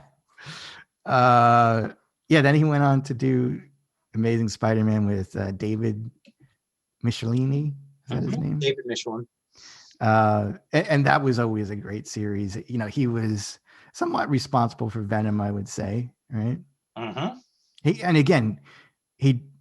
drew the blue and the red costume really, really good, but he also drew the black one really, really good, you know? And he did Mary Jane pretty good too, I gotta say. A lot of the stuff he did was just incredible. Right. But he was very stylized. Like you said, sometimes the humans looked a little weird, but that's how he just drew all his humans. Yeah. You know, there were just a certain style to it that he stuck to, but he was consistent to that style. So, I mean, he definitely looked good. What always amazed me was when he was drawing Spider-Man, like even when Spider-Man was really small in a panel, he did that very intricate web work. Yeah. No matter how big, if Spider-Man was a full splash page or he was just in a small panel, you would still see the same kind of detail. And that was pretty incredible because it used to be that if Spider-Man was in a small panel, he would just be red and blue. And you'd see the eyes. You wouldn't really see the webs everywhere. But he was the one who kind of started like, hey, you know what? He's supposed to see the webs, and he'd be drawing them really small. Every web was different. No, I mean like the costume webs. Oh, no. When he shot the webs, he was the one who started where you had the mainstream and then you had all that stuff rolled around it. Yeah, it's just he started that trend. I love that though. So kind of like with Jim Lee, they gave him his own title because he was very popular, and that was called Spider-Man. And I remember when that came out, I got all the covers I can get. I got, you know, the newsstand cover, the black cover, the gold cover, the green cover, the bagged black cover, the black newsstand cover. But you loved the covers back in the day. I have one Spider-Man #1. I have one X-Men #1. Well, I used to like to throw my money away. Although I bet you they're worth some money, you know. But it was funny because like you would go to Wizard and you would look to see how much everything is worth. And I was like, all right, I got this Spider-Man one. I got the black one. I got the one that's bagged. What's this? A platinum one? Where's this platinum one? I don't have that one, you know. And it was like, these were sold one out of every 100,000. I'm like, no. You know? They always used to do that. They used to drive you crazy. They still do that. They still with do all that? These alternate covers. It's like, you know, yeah, you get one if you buy 100. If the store buys 100 copies, you'll get one variant of this one. 200, and you'll get a copy of this variant. I forget. They still do that nonsense. No, I remember there was one where there were like 50 different variant covers for one comic book, and it probably was Batman or something like that. And I was like, it's insane. Who knows? But yeah, like he was writing Spider-Man too. He wasn't that great of a writer.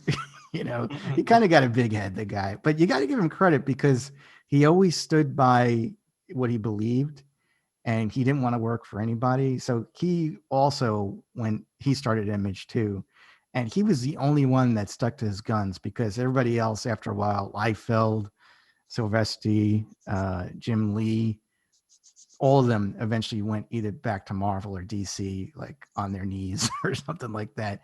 And he said when he left, I'm never going to work for Marvel again. And he never did.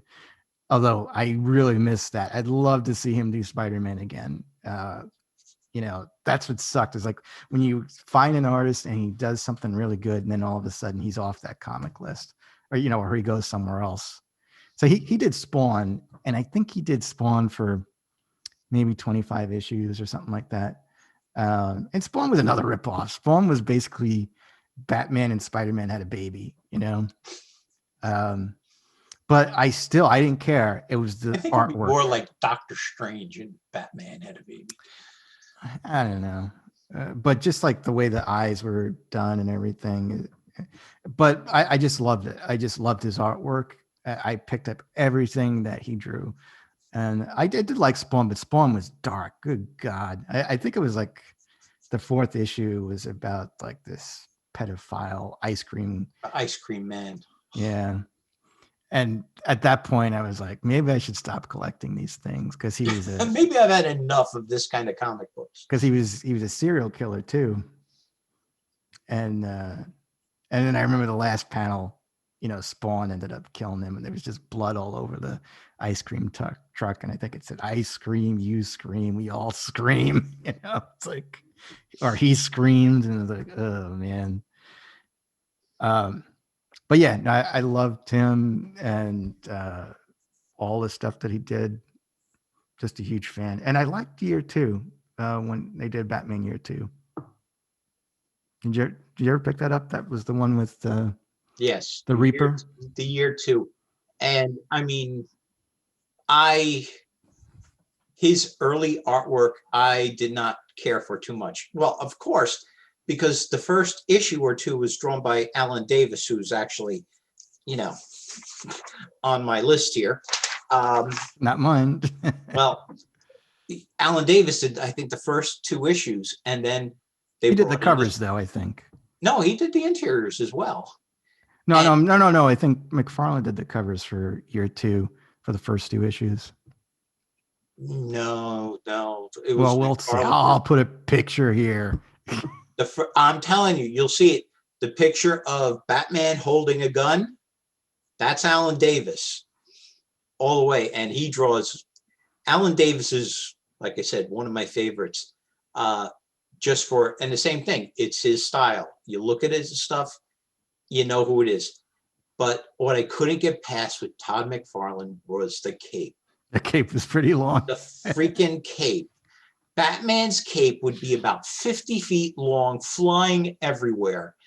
And it's like, how's he going to walk around, or isn't a big gust of wind just going to carry him off somewhere? This cape was insane. And I'm like, this just wasn't the look for me. But it was like a Venetian blind, It was crazy. Find that image of, I mean, I still thought it looked cool. Cape. No, yeah, that's pretty easy to find. Yes. But like I said, I really couldn't get into his work on that. And I felt it hurt the story. Actually, it was that bad. But when he did appear over in Marvel, he really had refined his craft. And you're right, his work in Marvel with especially the Spider-Man book was just wild. Yeah. All right. So who's your next one? Okay, my next one, I am going to change gears a little bit. I am going to talk about DC artist. Okay. His name is Ivan Reis. Or Reese. I'm sure I'm mispronouncing it one way or another.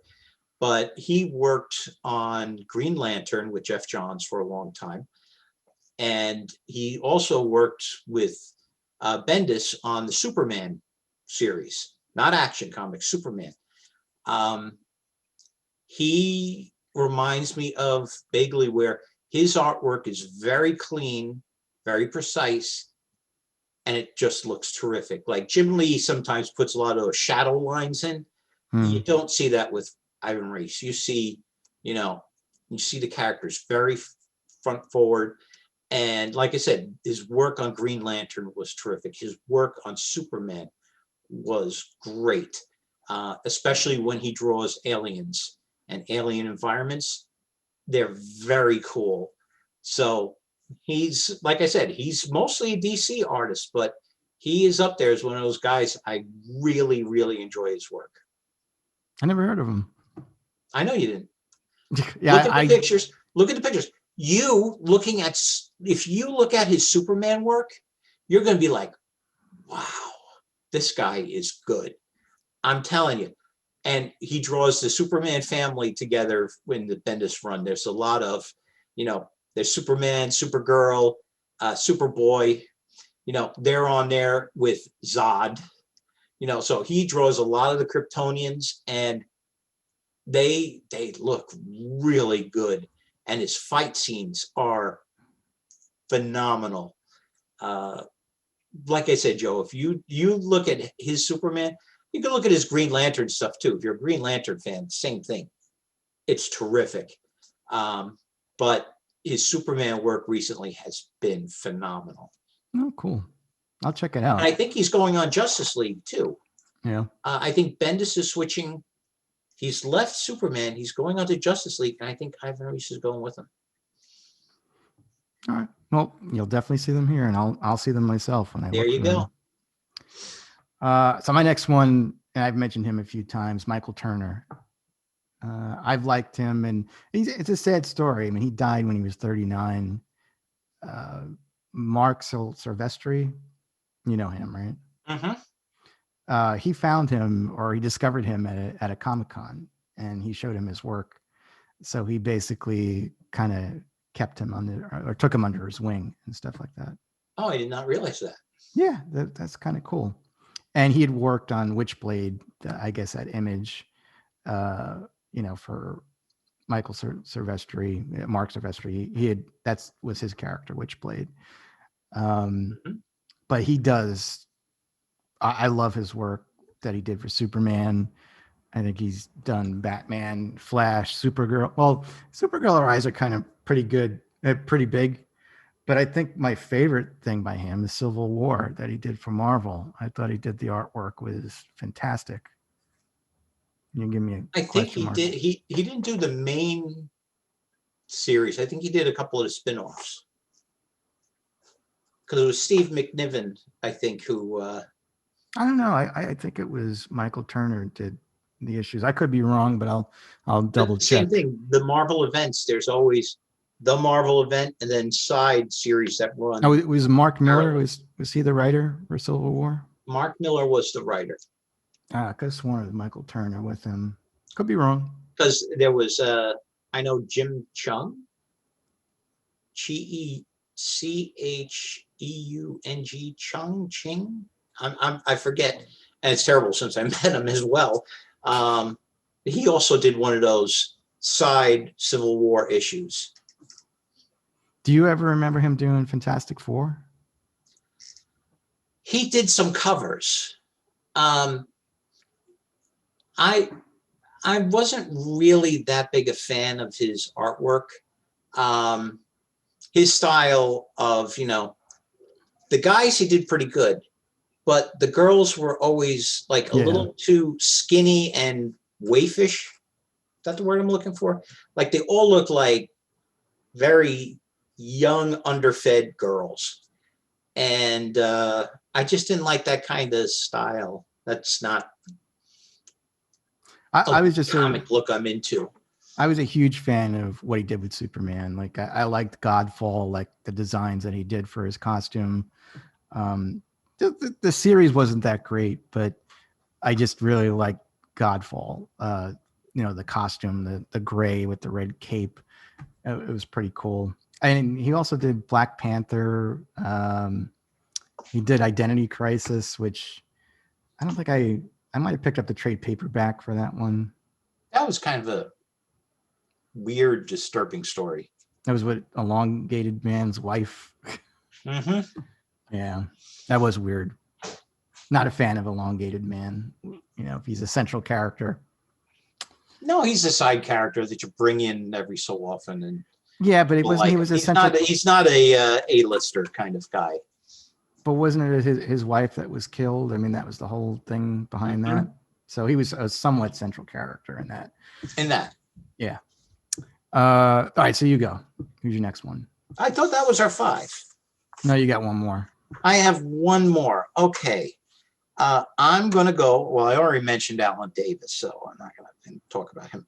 I got to say, one guy who's grown on me is Humberto Ramos. Yeah, I remember you mentioning. Yeah, he has a very cartoony style that wouldn't fit every book. However, when he gets the right book, he does terrific. When he was on Spider-Man that book looked really good because that's his style. Like we were saying with McFarlane, he would draw Spider-Man in weird positions and stuff. Ramos would do the same thing basically, but not as far-fetched as McFarlane. So he had a good look on him. He did a fantastic job on Doctor Strange because once again, that weird cartoony color splash, all sorts of effects. That's the type of book that fits him very well.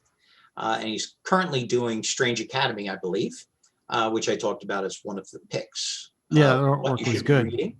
Yeah. So his style is not for everyone, but like I said, when he is on the right kind of book, for example, I don't think he would ever do well on something like Captain America or Fantastic Four or Thor. I don't think that style would fit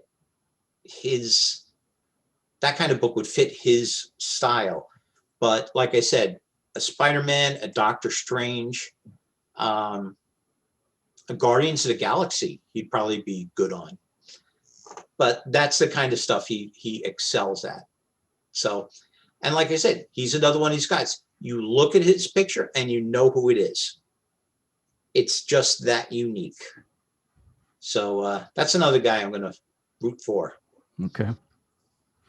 All right. So I got two here. I'm trying to decide who I'm going to choose here because they both basically do covers, but they do them really good. I'm going to go with Dave Dorman. You know Dave Dorman? Mostly does Star Wars covers. They're like the Star Wars covers? He did the covers for Dark Empire. Yes. He's more of a like the Alex Ross, the painter type versus like a comic guy. But okay, I know who he is now. But he does such a great job. And I think he might have even done like the novels, like he might have done some of the artwork for the Star Wars novels. He mostly does Star Wars. Mm-hmm. And that's all he does is covers. He doesn't do he's not anything. An interior guy. But it looks fantastic. But he's done stuff for Marvel and it's just not as good. It's weird. It just seems like Star Wars is his bag. And like he's done Spider-Man and Captain America and everything that I've looked at with that, I just don't like. I remember he was doing the covers for Indiana Jones and the Fate of Atlantis. I don't know if you remember that. Oh, the short-lived Marvel series, yes. No, it was Dark Horse. Was it Dark Horse? Oh, because Marvel had an Indiana Jones book for a while. And okay, but all right. And it was weird, that series, because it came out every 2 months. It used to drive me crazy because you had to wait so friggin' long for the next book. And actually, I think some of them might have been 3 months too. It was just like they came out when they came out. But his covers were incredible. I mean, Harrison Ford looked just like Harrison Ford in Raiders of the Lost Ark or Temple of Doom, but he was in different situations. But the worst part is you open up the damn cover and the artwork looks like crap. They had some other artists doing the artwork. Well, that was the thing with the Dark Empire books. The story was really good. Yeah. But once you opened it up, it was like whoever did the artwork, and then they had the coloring it looked like watercolors or something. Yeah. Like it was really weird. And the story was great. The story was really good. It's just the artwork was just kind of bizarre throughout that whole Dark Empire 1, 2, and Empire's End. It was just a weird kind of look. Yeah, I always recommend Dark Empire 1 and 2, but the story is good. The covers are phenomenal. Yeah, the artwork, like Jack said, it's just crap. And it always bothers me because these guys are getting paid, and you wonder, like, is someone like that getting paid the same amount as what Jim Lee was making on Uncanny X-Men, Well, I mean, you got to look at the publishers. I mean, I don't know, but I wouldn't think Dark Horse has as deep of pockets as Marvel or DC. They had some good artists, though. They do have some excellent artists, but I don't think they're as well compensated. Or Dark who knows, Horse maybe was- they're better compensated because they're relied on more. They're appreciated more because they're there can't be much around. well, what I'm trying to say is Dark Horse gets a guy who can draw. Maybe they treat him a little better because it's like, okay, well, this guy's sticking with us rather than going somewhere else. So who knows? I don't know. I'm not in the industry, but No, I mean, I yeah. used to like Dark. I mean, they were weird because like they used to basically do the movies like Aliens, Predator, you know, and like Star Wars, Indiana Well, they had Jones, Star Wars. They also had Buffy. They had the Terminator. and They had a lot of RoboCop. Huh? RoboCop. RoboCop. Yeah. Yeah. They had a lot of the movie and TV properties. But you know Yeah. what? They did a good job. Dark Horse did a very good job with the Star Wars universe. They Yeah. really built it up, and a lot of stuff that we have now, in one way or another, did show up in the Dark Horse runs. So I liked the Dark Horse Star Wars better than the Marvel one that Marvel was doing back in the day. yeah, well, that was a product, once again, products of the 70s and really early 80s, where once Return of the Jedi came out, Star Wars kind of lost its way at Marvel. The stories went off base because you didn't have the empire around to kick around. So, Can I do one more? I just want to do one more because All I right, just do one tie more. here. And I just love the cover that this guy did. Tim Bradstreet. Do you know who that guy is? The name doesn't ring a bell. He did the Punisher covers for the Punisher War Journal, and like they were again photorealistic. They looked so damn real, and he didn't do anything else. He just did the covers. I don't think he's done anything else, you know, that I looked at, but his Punisher covers were just out of this world. And I'll put them on here. And that helped me get into the Punisher. And I think that kind of helped redefine the Punisher. You saw a lot of his shirts too, like I guess back in the 80s or the 90s of the Punisher, because they looked so cool. He drew him so well. But that was a quick one. Tim Bradstreet, just phenomenal. All of these are phenomenal. And I'm looking forward to seeing the ones that Jack had mentioned too. All right. So let's wrap this one up. Okay, that's fine. Or did you want to do another one? No, I'm good. I'm good. All right, let's wrap this one up. So Jack, can you tell everyone where they can find you? You can always send me mail at jackm@wdwnt.com. And if you want, you can email me at joe@wdwnt.com or send me a friend request at Facebook. And if you like our show and enjoy other there's too many W's in that. There are a lot of W's. And you enjoy other WDWNT podcasts and would like to become a Patreon supporter, please visit WDWNT's Patreon page at www.patreon.com/WDWNT. And check out Walt Disney World News Today, as well as Universal Parks News Today for all your latest Disney and Universal Parks news. And please visit the Carousel of Products. Well, they know what I was thinking of, where there is a ton of fun WDWNT merchandise on sale. But no Nerd Alert. So tell them you want Nerd Alert stuff. Yeah, maybe it'll come one day. In our 20th season. Finally, please subscribe to the WDWNT Entertainment Channel on YouTube, where you can find Nerd Alert and other WDWNT original programming available there. And if you're going to watch one episode on YouTube, watch this one, because I'm going to put a ton of pictures of all the artwork that we've been talking about from the different artists that Jack and I both love. So with that, this will be the end of WDWNT Nerd Alert Season 7, Episode 11. So until next time, see ya. Good night, all. And be good to each other. Night. And Da, da, da, da, da, da, da, da, da.